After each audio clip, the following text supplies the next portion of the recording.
Hi, this is David Salazar, and this is my Evidence 3. And first, I'm going to talk about the important events.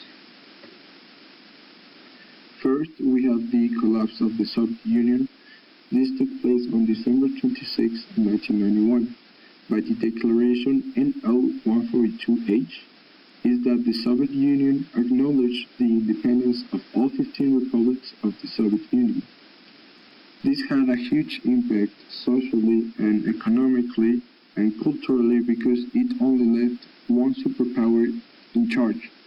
And this created then a lot of changes in our society that we're going to see later.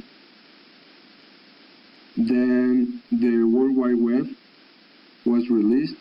This was a successor of the ARPANET. The ARPANET was the first network sharing between computers, and it was just between colleges in the US. And then some guys saw the potential and created the World Wide Web. Nowadays, the World Wide Web is the most used thing, literally, in the world. It's the three first W's at the beginning of every domain. That's the World Wide Web.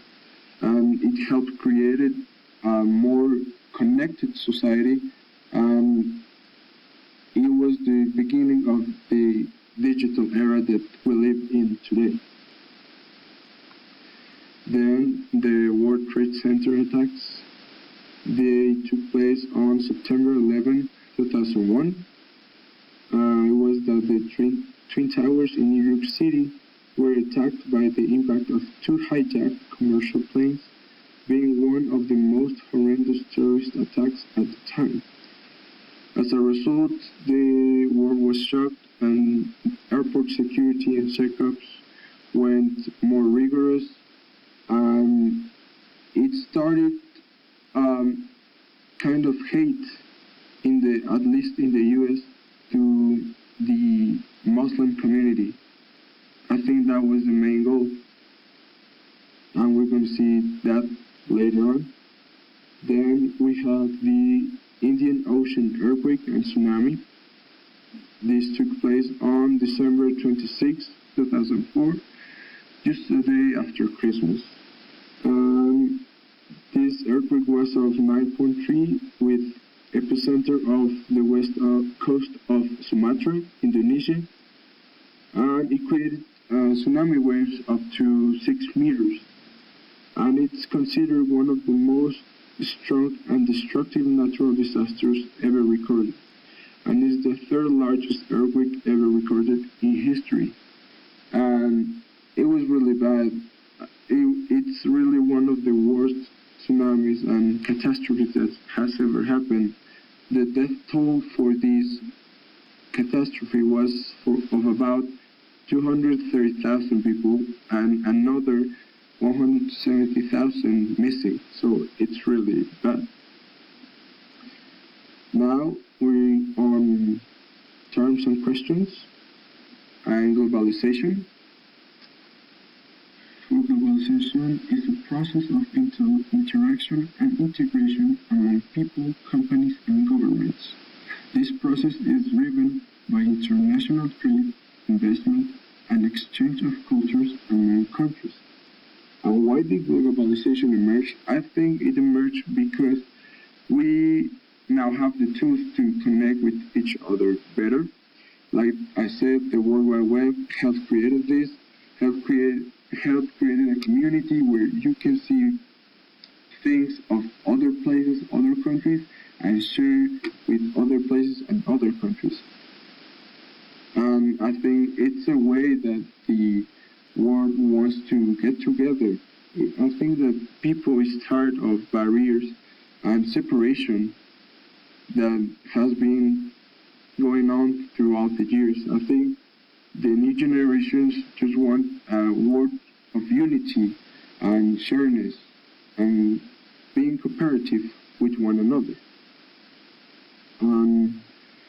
On terrorism, the definition is the use of violence and intimidation in the pursuit of political aim. What caused the terrorist attacks of the 20th century? I think it was a reaction to an ongoing globalization because, as the definition says, it's a terrorist attacks of intimidation with pursuit of political aid. And as I said before, all of these terrorist attacks have one thing in common, and it's to separate people. People are united, and after those attacks, the goal is to separate them by religion. I think it's really bad. On unipolar war, we have for definition, it's a case in which a country or state exercises most of the cultural, economic, and military influence in the world. How does the end of the Cold War relate? Well, as I said before, after the USSR fell, the only superpower left was the US. So this created a unipolar war where the war was only dominated by one superpower. And now we can see that the US, or the trends that happen, are from the US. All the economic resources went to the US because it was the only superpower at the time, and we are feeling it now. Nowadays, there's more countries that are advancing, and I think that in the future, or we're reaching a point where there's no more unipolarity, and it's a multipolar war, where we have superpowers in Asia, like China, where China controls most of Asia's trade and investments.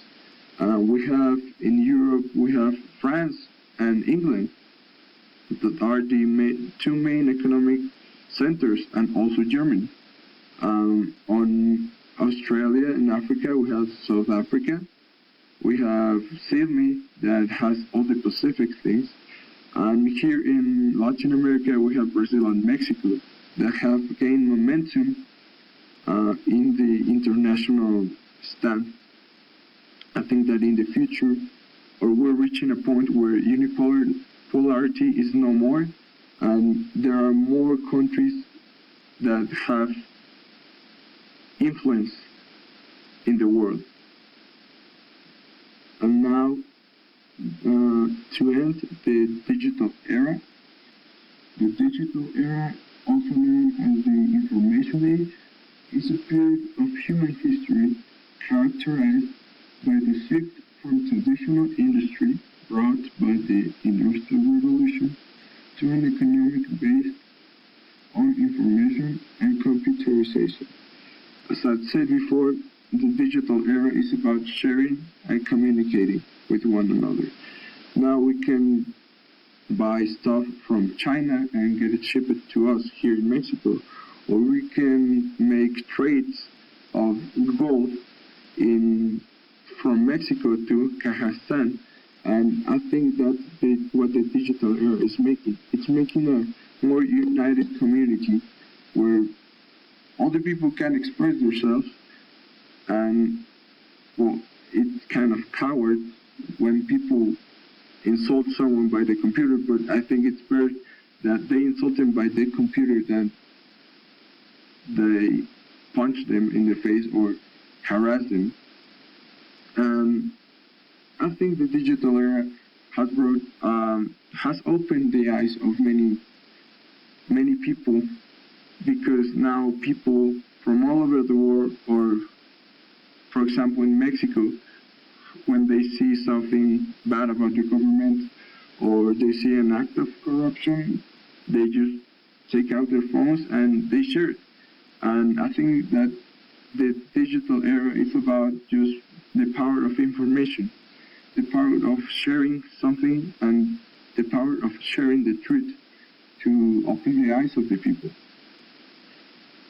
Now, at the end, this is my bibliography, and thank you very much.